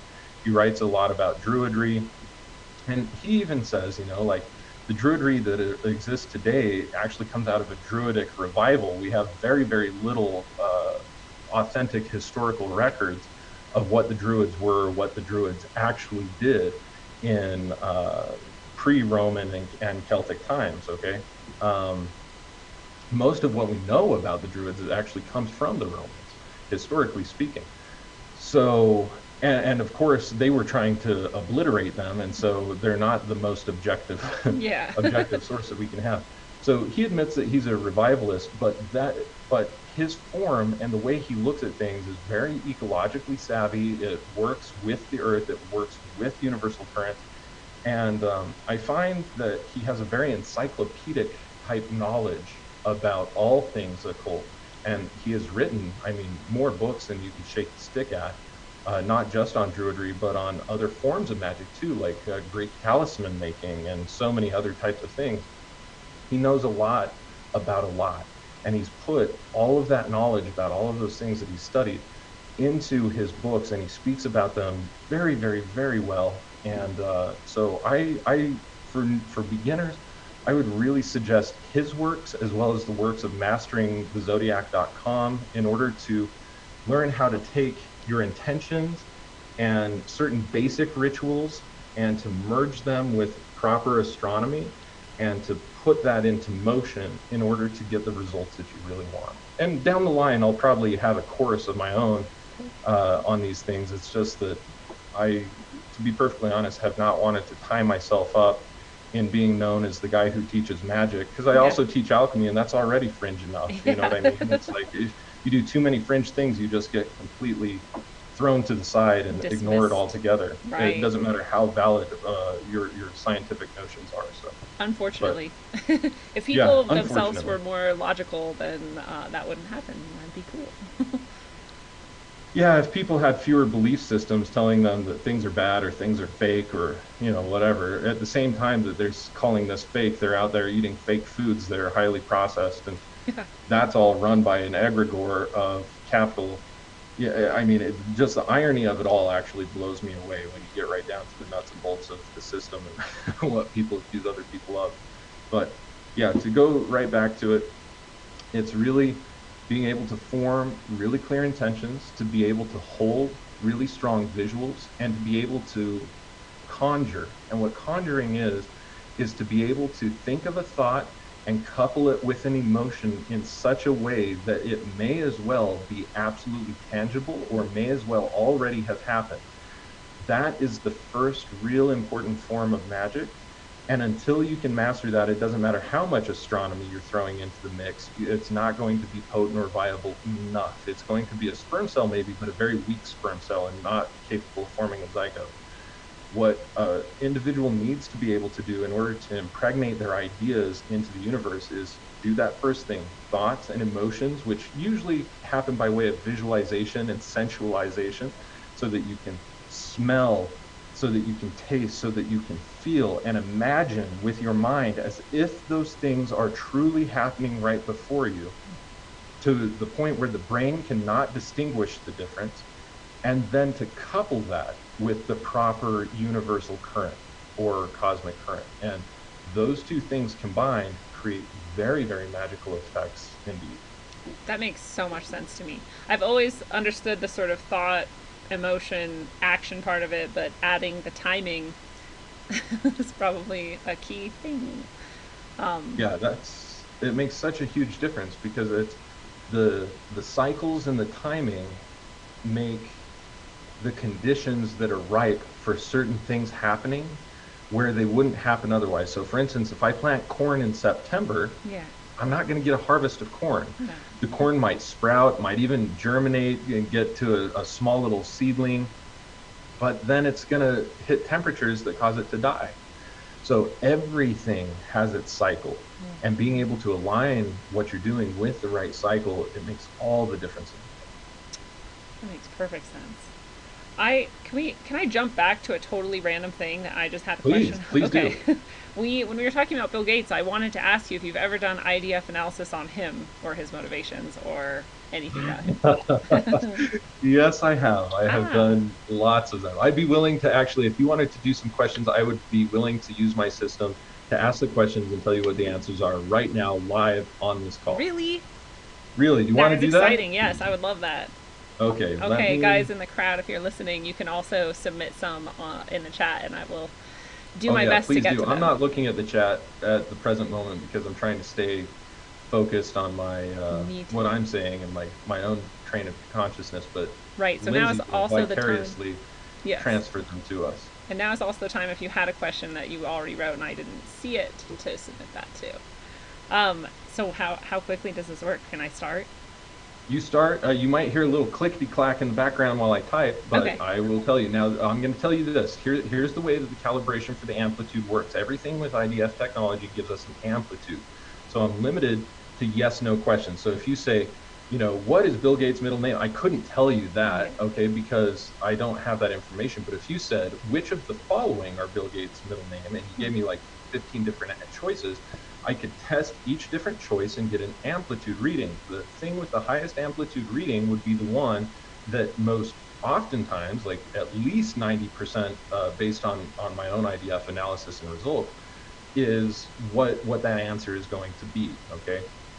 So I prefer that we ask yes/no questions, and I can't say, is Bill Gates this? If so, then that's 2 questions, okay? So we just have to keep it really simple, 1 question at a time, yes/no questions. 0 to 40 in an amplitude means no. Okay. With things towards 0 meaning, hell no, okay? Not even close.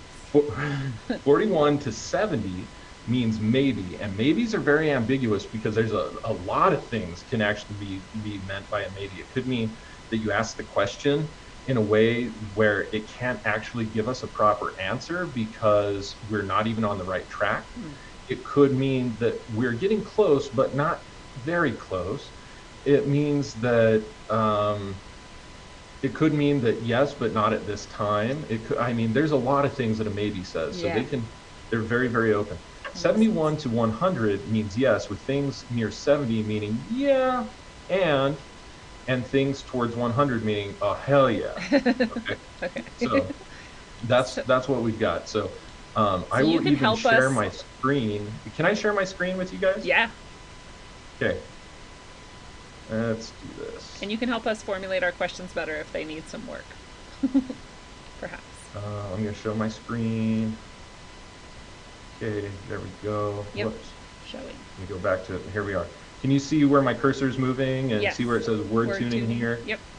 Okay, so in the description, this is where I'm going to write my questions. I'll take my calibration. Now I've got this dial and I've got what's called a stick pad. We're going to start at 100, which means oh hell yeah.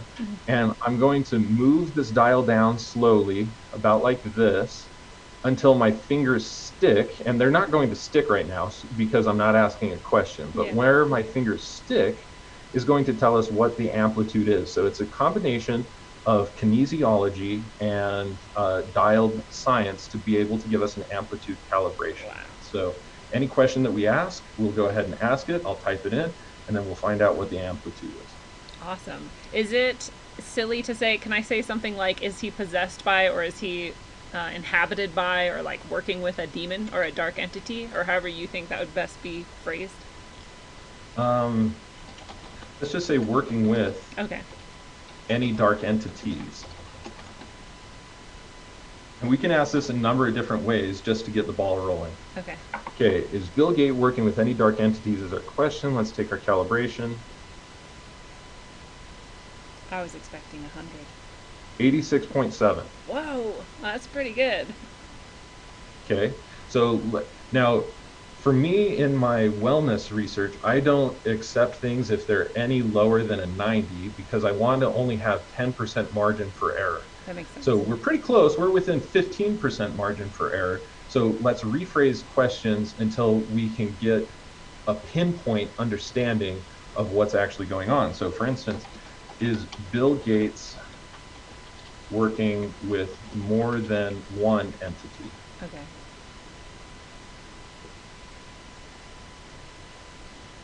Take our calibration. 89.2, we're getting really close. So I'm going to rephrase that, and we're going to say, I'm saving all of these, by the way. Awesome. Is Bill Gates working with just one entity? Huh. 96.7, okay, Wow. there we go. Now, let's ask if the entity that Bill Gates is working with is a dark entity, and then we'll ask if it's corporeal or incorporeal, meaning does it have a body or no body? I love this.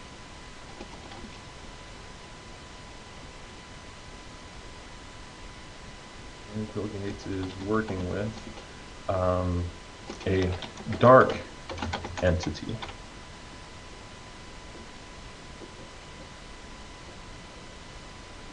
96.5 is where that one stopped. Wow.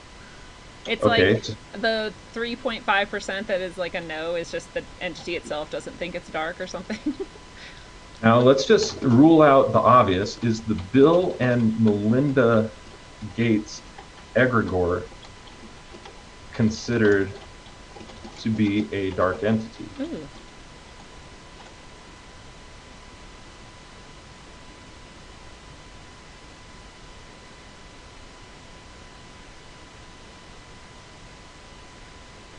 Zero. So No. definitely not.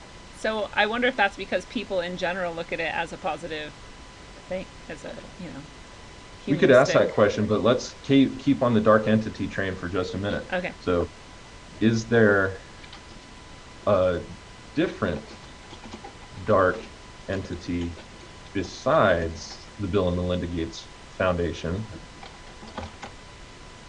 that Bill Gates is working with?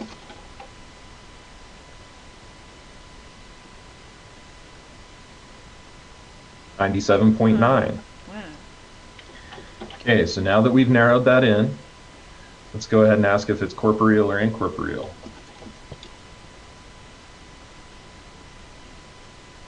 And let's just specify as the dark Yes. entity with the capital. I like that. Gates is working with incorporeal.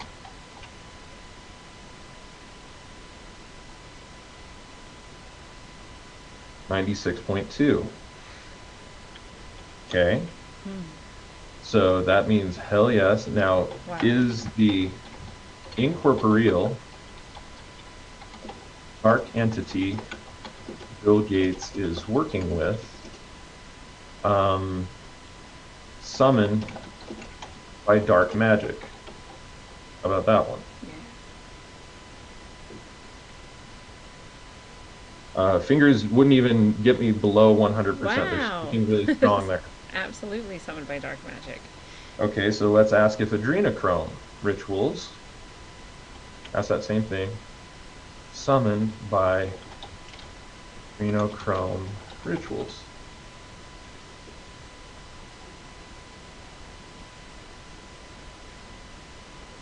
Uh, 99.1. Wow. That's So- horrifying. Let's ask this. Is Bill Gates currently doing the bidding of dark entities who give him power through adrenochrome rituals? Adrenochrome rituals. Should it be entities or entity? Yes, correct. Entity. Like that. Take our calibration. Yep, again, it's sticking at 100. So he he's not using them for his purposes, they're using him for their purposes, or it is using him for its purposes.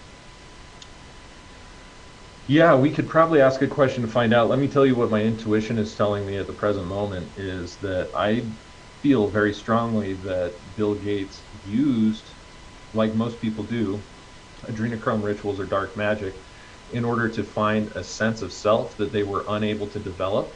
And as a result, there's a false sense of self that is, and purpose and meaning, that is given to him by this entity. And in exchange, what he needs to give is blood and or torture and or sex in order to be able to feed this dark entity. That makes sense to me in a horrifying way. Does the dark entity that Bill Gates is working with have a single name that can be identified? Did I say that, or did you just come up with that? Because I was going to ask that. I don't think I said it. I don't know. We must have been on the same Yeah. thought. Because if you have the name of something, you can summon it, you can bind it, you can do lots of things within the magical realm. And so, you know, when we talk about what can people do, if I do this, I'm probably not just with my ideas powerful enough to be able to do this, okay? If thousands and thousands or millions or billions of people get on board with this and use their own innate magical abilities to throw their energy towards that, then it overpowers whatever quote unquote magic or abilities that that entity has. And so it's really important to be able to find the name of things. Yeah. 95.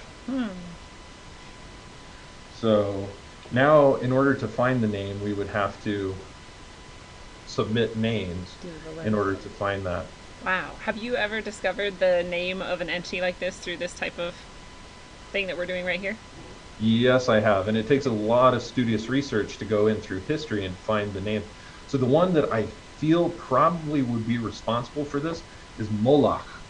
Moloch. That makes So sense. let's just ask. Is it dark? Let's say, is the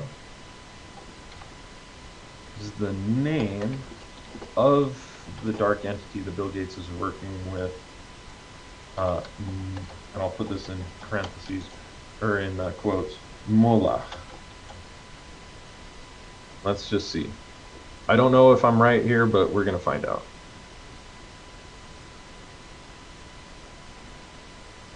No. Wow. Is it Baal? Okay, let me... B-A-A-L? I think it's B-A-apostrophe-A-L. Okay. People are asking all these questions, and but this is the best process. I love this. We're getting pretty close. Whoa. 89.2. I wonder if it's a different So spelling. that's saying it's well within the yes zone, but it's not so spot on that it's like, yep, that's exactly it. You can use it for a binding ritual. You couldn't summon and bind. Okay. So is it just like a different spelling, but that conception or something?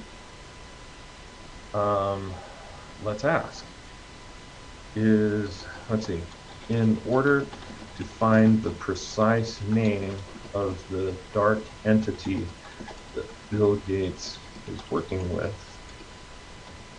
do we need to change the spelling?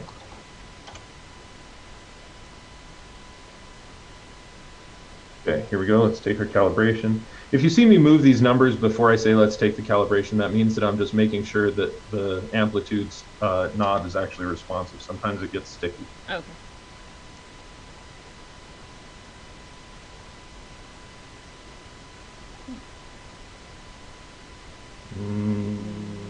No, it stopped at about 3.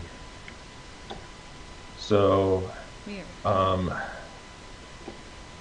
do we need to add an epithet? Like Baal, Lord of Thunder or something? Yeah, exactly. Like Okay. Baal the Destroyer, Okay. or Baal the Nefarious. That's a good question. We're getting pretty close, 89.9. So for instance, Let me just chat about this really fast. Okay. When we summon Mercury, like the god Mercury in magic, or Hermes, we typically in the Roman cosmology we would add the type of Mercury or the persona of Mercury that we're working with, because Mercury itself, like any human, has tons of different characteristics. So, are you invoking the very eloquent natured speech of Mercury? Are you inquiring and trying to summon the protection for thieves? Are you trying to say go down into the underworld like Mercurius Chthonius? Okay, all of those things summon the particular persona or the particular attribute of that individual, and that's what I think that we need to try and find. Is it okay? Scott Cook suggests that it's Baal Zebub. Beelzebub? Yeah, maybe we didn't finish the name. Baal is the beginning part, and then Zebub is the ending. Beelzebub. Okay, Beelzebub. so yeah, let's ask that. Okay. Is the, let's see if I still have that saved. Yes. Um, is the, Or Baal Molech. But Molech was a hard no, right?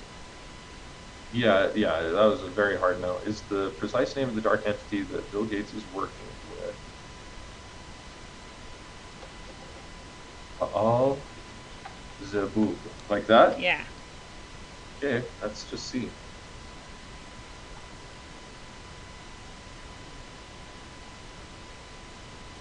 It's a little bit lower than just Baal, so Okay. I would say that one may not be it. So maybe your idea about the characteristic of Baal that he is working with. Well, let's see how. This is where the trick Yeah. really comes in, is phrasing. Is the entity that dark entity that Bill Gates is working with a specific characteristic of Baal?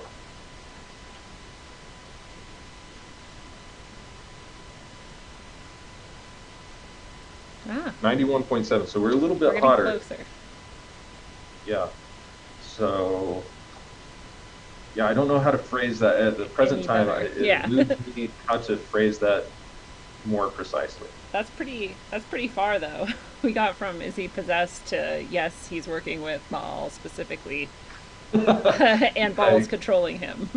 Exactly. So, I would guess then that Baal is probably controlling a lot of these people who are wrapped up in all of these international affairs and you know. let's ask that. Okay. Is Baal the dark entity that all adrenochromists are summoning through their rituals?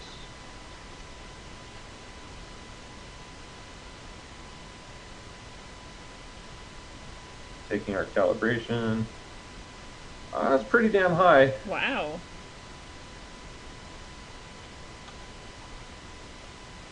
It seems to me like, you know, because then are they just saying Molech in their emails to each other to throw us off the scent, or they're probably just working with multiple, but he's like the main one, or?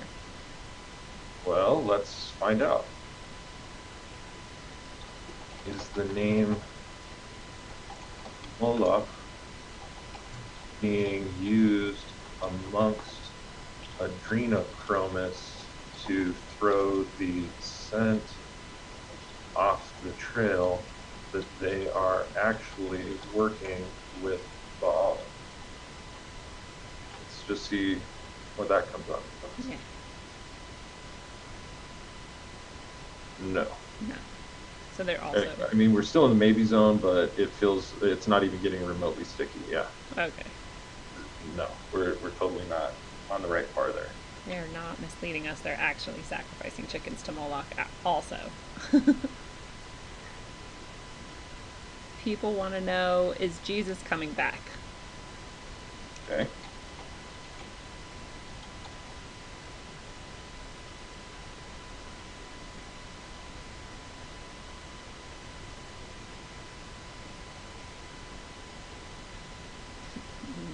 Nope. Can you do future things? Is this like a... Yes, but not with great precision because Okay. things are liable to change in the future. But based on the current trajectory of events at present, No. if things were not to change, then the answer would be true. If things do change, then the answer is very liable to change. That's why the future can be very, very slippery for any form of dowsing or divination in general. That makes sense to me. Scott asks, will we see the abomination of desolation as spoken of by Daniel the prophet? Will we see the, say it again for me? Abomination of desolation. Abomination and desolation, or of? Of. Of, that's what I thought. Desolation. As spoken of by Daniel the prophet.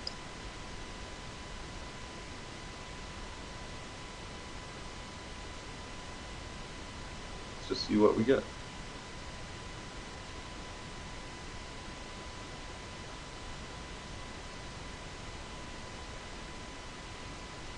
Oh, actually, I'm noticing that my question, I phrased it as a will we see? There we go. I had we will see. Here we go. So will we see?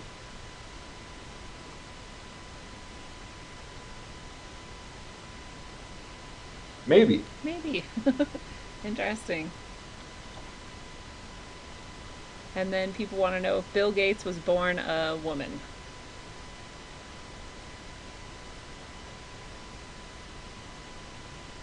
Just like that? Was Bill Gates born a woman? Born a woman. As a woman. Or born a female, or... Was he born a female? Is that Yeah. what they want to find? Yeah.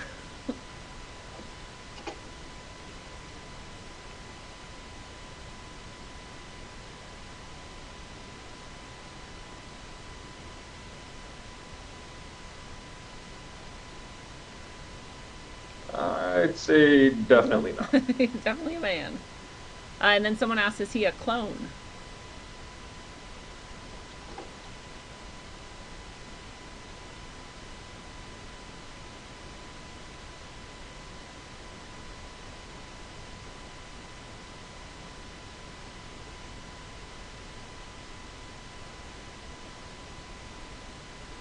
No. Wow. Are there human clones? Oh, we already know there are, though. What about human clones of important people? I guess we'll just start with human clones. 96.3 on are there human clones? Wow.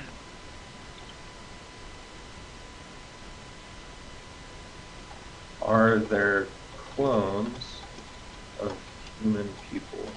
Of important human people? Yeah.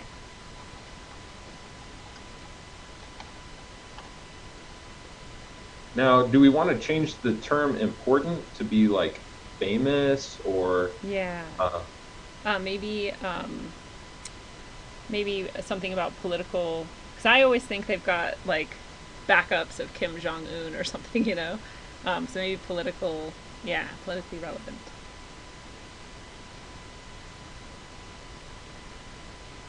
Yeah, 90.1. Yeah. Wow. Can I ask a really random one? Sure, why not? And I don't know who they is, so I don't know how to word that, but are they working on a device that would try to separate the soul from a human somehow? Oh, I know that that's going to come up as a high one. I can already guarantee that. But yeah, let's say, are there devices in use to separate the soul from the body Yes. in humanity?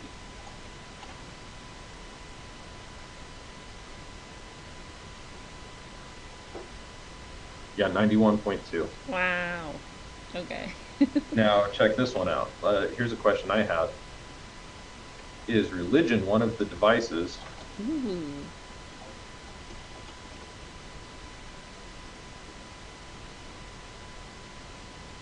My fingers are sticking at 100. 100. Wow. Is our electronics or EMF or both another?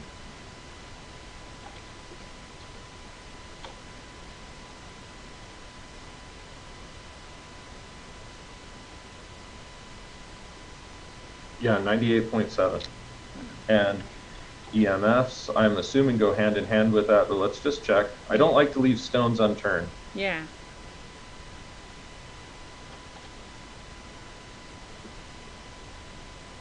Okay, calibration.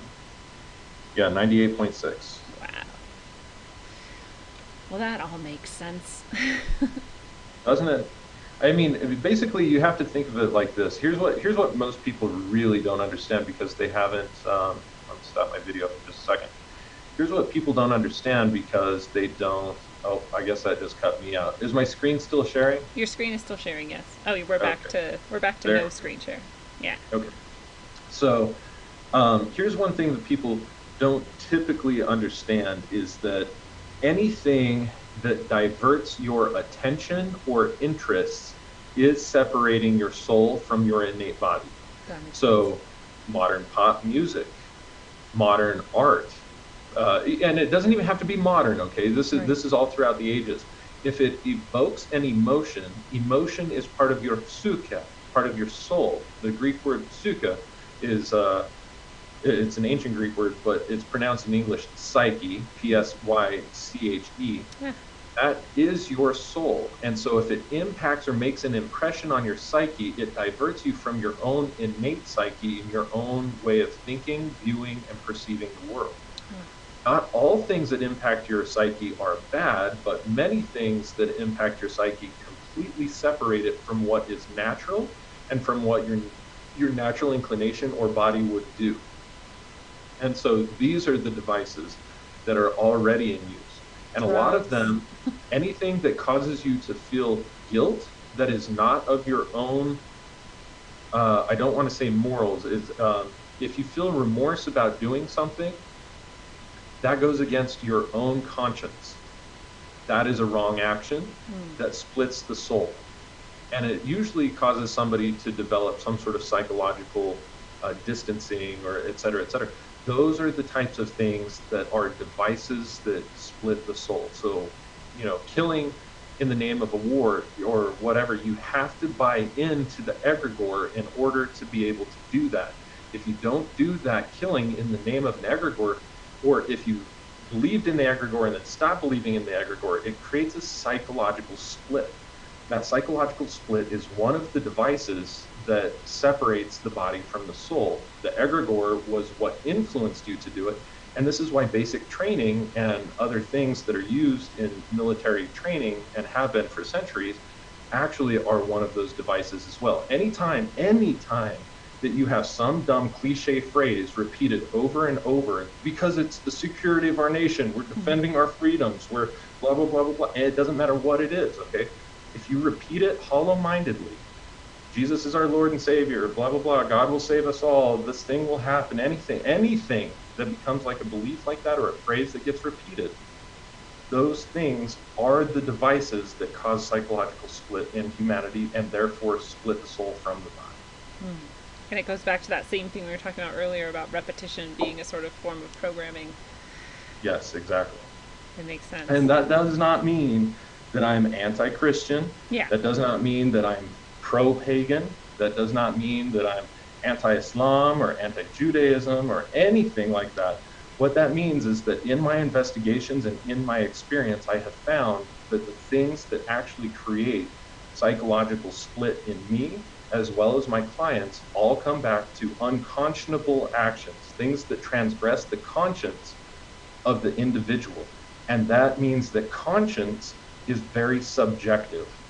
That's important for people to understand, and that's a hard one to wrap our mind around because we want to be able to condemn or praise things universally. And unfortunately, the universe doesn't work like that. For instance, when I kill the bugs in my garden, I'm a murderer to those insects. Yeah. You're like a But god. I'm also a savior to the vegetables. True. So it all just depends on your perspective. And there's no, like for me, I feel great about killing aphids in my garden who are attacking my plants viciously. That's not unconscionable in any way, shape, or form. I can go and kill thousands of them and sleep even better at night as a result of having done that. But if I did the same thing to people, that would transgress my own personal conscience. That may not be true for another individual, Is it bad for them to do it in the same way that it's bad for me to do it? Depends entirely on their conscience. That's a hard pill to swallow. Really hard. Yeah. It's interesting because I know within myself I have that too. Because if I look out, I say, murdering is bad. I'm never going to kill somebody. I think it's wrong. But at the same time, if there were, a group of babies or something and they were going to harm those babies, then I had to kill them to stop that. Definitely I would kill them and I wouldn't feel bad about it. I would probably, though, have some issues, that I'd have to... you wouldn't get the warm fuzzies. No. But, and when you brought up, art and these things sort of dividing our consciousness, I thought of, at some point I had to realize that I never wanted to watch horror movies again, because when I watch horror movies, something in me is very uncomfortable and I don't like it and it sticks in my mind. And I see it again and again and again, and I'm like, I don't want something to have that much power over me. I don't want to see the same image over and over again without choosing to, without creating it. Same for me. Yeah. So I can see how we have a million of these things dividing us all around the place. And that was a super exciting foray into radionics and our IDF. And I'm really glad that you were able to share that with us. That was really cool. And I know that you've been here already 2 hours and we should probably wrap things up. So I wanted to ask you again to share how people can get in touch with you, access the amazing quality, I don't even know what to call it, apothecary goods that you create, or classes or any of that other stuff that you might have going on.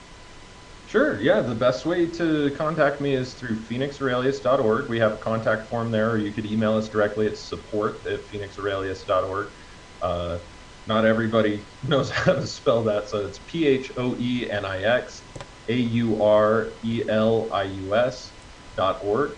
And basically what I do is I run the Phoenix Aurelius Research Society. Hello. Everything just cut out.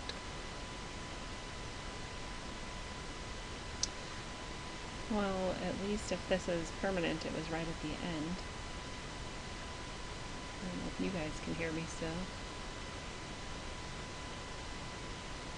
I don't know if Phoenix can hear me still. There's just a blank person on the screen. And I just watched my screen go from blue to orange, which is also weird. I have all kinds of electronic issues sometimes, so I'm always happy when we can get through anything without any of them happening. But we'll wait a second and see if Phoenix can pop back in and say goodbye and finish what he was saying. But I did share the link there, phoenixaurelius.org, so you can go check out his shop and apothecary. And I just ordered some liposomal vitamin C today, which I'm really excited to get, especially given all that we're dealing with. But he might pop back in unless things sort of shut down on his end. So yeah, go check that out. I know that I will add some parting remarks on his behalf in case he doesn't make it back. But I know that what we talked about, at least for me, what it sort of summarized is that, this virus and whatever's going on is being misused by people intentionally, but that it does have real effects on us and that it affects our whole sort of system. And so we want to keep ourselves as healthy as possible by keeping our immune systems at peak performance and limiting the sort of poisons, that we might be otherwise surrounded with, or, keeping them out of our mouths at least, if we can help it. And we talked a lot about being connected with the earth and our souls, and, and that whole thing that he went into about magic and timing and understanding astronomy, especially sidereal astrology, and in order to be more empowered to sort of take back what has maybe been taken from us through all of this abuse of magic that we see at these highest levels. And wow, what a cool session with the IDF and the Radionics. And I know I saw someone in the chat asking, like, where are these answers coming from? And we kind of talked about that last time Phoenix was on, so if you want to go back and listen to that, or go look, into that on your own. I want one. I want to get one. But yeah, at this point I'm just kind of blabbering. Oh, here he is. He's back. I blabbered long enough.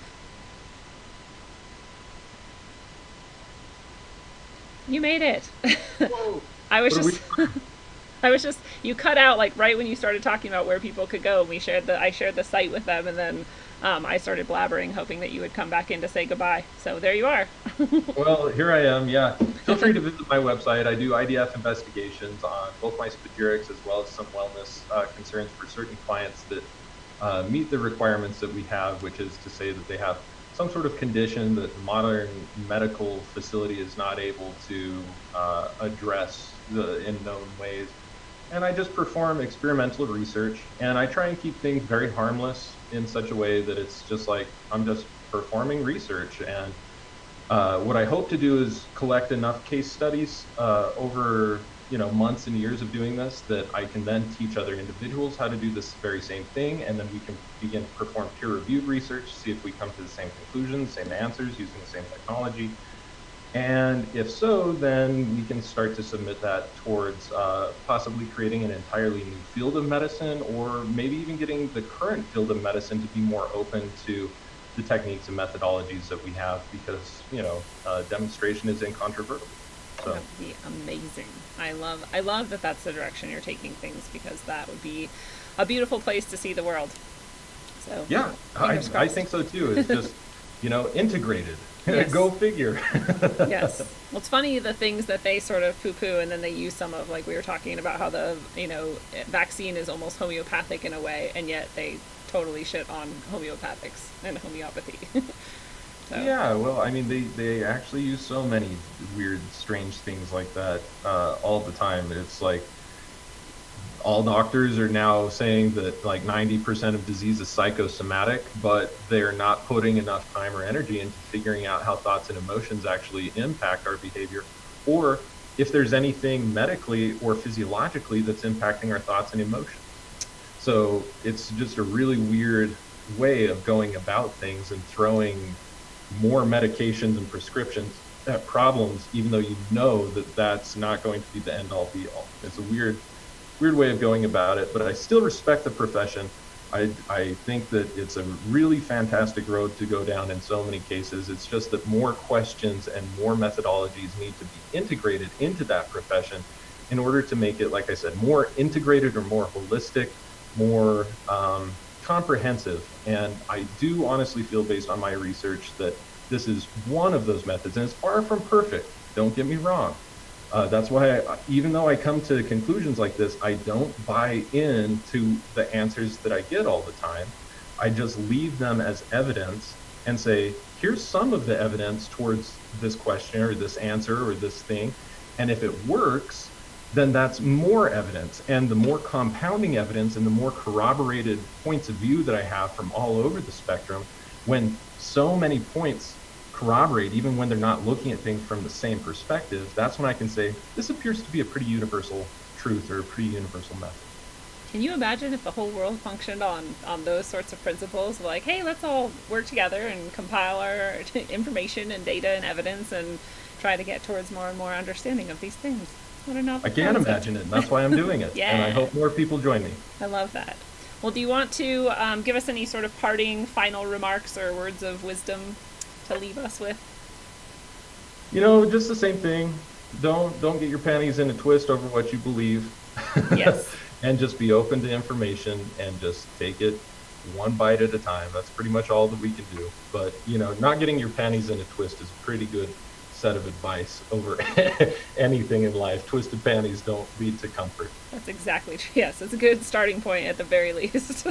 Yep. Well, fellow travelers of the path, it is a beautiful thing. This has been your analog, electric, concentric dose of wisdom according to Phoenix Aurelius. Phoenix, thank you so much for the demonstration and being here and sharing all that you do. It's very much appreciated. My pleasure. Thank you so much for having me. Thank you. We'll talk again soon. All right. Bye. Awesome. So from the tiniest microscopic organism or bit of cellular life all the way up through the bugs and the bees and the flowers and the trees, right on through the mammals and the humans, flying on up to the realms we haven't yet pierced, there is but one truth, and it is that we are all profoundly interconnected, like a never-ending fractal, as above, so below. Ever more evidence, if you needed any, that cleaning up your own house will help clean up the neighborhood and the world, and ever more impetus to strip away all that isn't you from your mind, body, and soul, so that we can do the same for the world and then, friends, the rest of the universe. So until you've fully prepared to recreate outside what is the best vision inside, travel well, aim for balance, and always look inside first. It's a one-on-one lesson, so do your homework. Make your dome hurt while up on earth. My bones are blessed from holy dirt. Vibes manifested to words that told me search for verbs and adjectives to describe birth. Worth more than one can speak, while the tongue beats a weak, a sour taste in your mouth, bittersweet. Words can also kill you when you sleep. Mind condition, low frequencies while the subconscious mind listens. I can tell a vision filled with lies disguised as truth, and spread it like the word to the youth. Watch the tube. A place where the God gets food is sorcery. To recreate a God forgery does more than meet that meets the eye. Not too many know. Just hear me flow like the eye of Horus Penny, yo. Yeah, not ready to leave until we believe we're free to go. You hear me, yo?